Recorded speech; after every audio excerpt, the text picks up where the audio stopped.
You said it.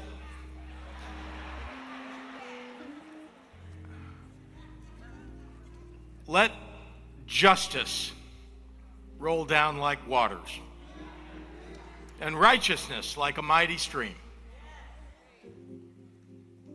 Justice in a too often unjust world. For Reverend Jesse Jackson, each day was a new opportunity to bring justice in a too often unjust world.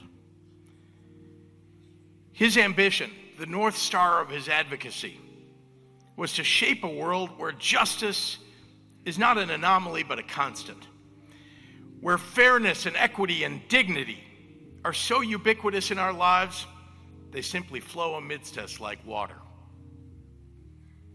Reverend Jackson was at once a mighty roaring river, able to create movements and galvanize masses with his words and his passion,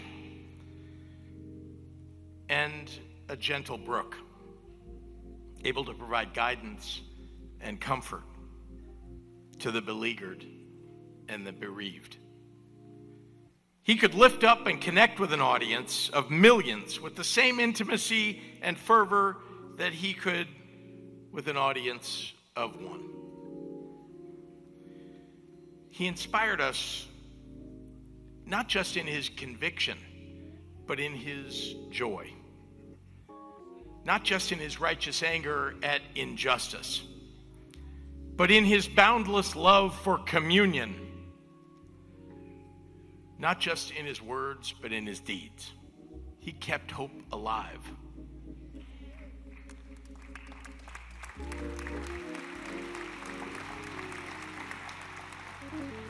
Now, I find it somewhat difficult to memorialize a man whose presence always loomed so large among us. You can still feel his presence in this room with us here at the House of Hope.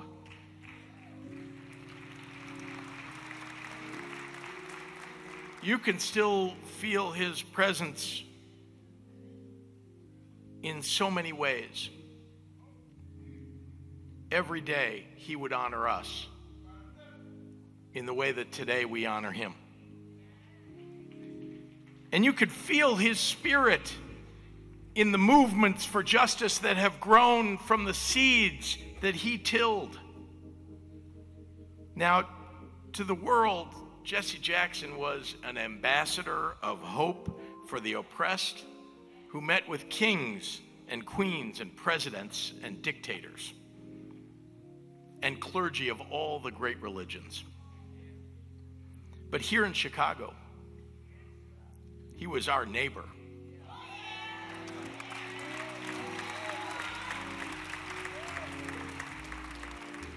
He was our friend.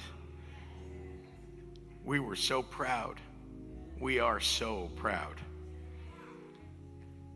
Here, his message of hope was one he offered in a friendly smile to the child playing in front of their home, or the tap on the shoulder for the young man looking for just a little bit of encouragement.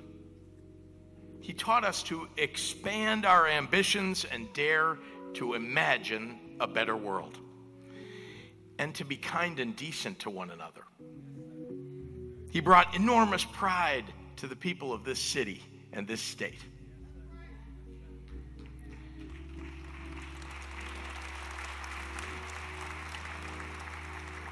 And on a more personal note, it has been an honor that my relatively short time in public office overlapped with Reverend Jackson's long tenure. And let me assure all of those who are here today that even as his body started to fail him, the Reverend's mind remained sharp. He never failed to pull me aside at an event to ask about something in the news or offer a word of advice or encouragement. He was politically connected. He knew. He shared an affliction common to all those in this room. He loved the political game all the way to the end.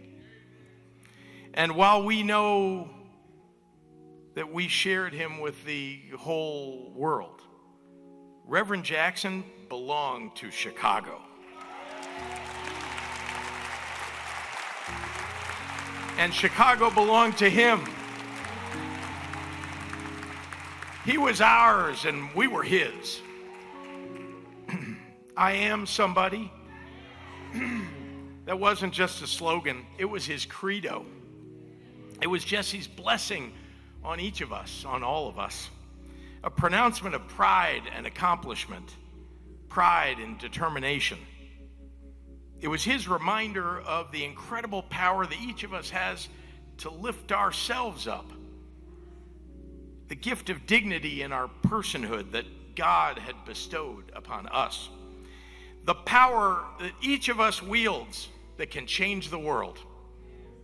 I am somebody. To his beloved wife, Jackie.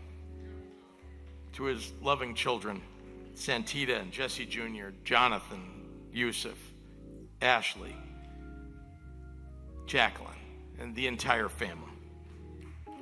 MK and I and our whole family grieve with you in your loss.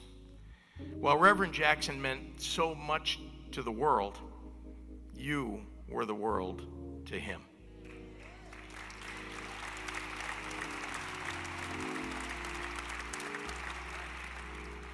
We will forever be grateful for your sacrifice in sharing him with the rest of us.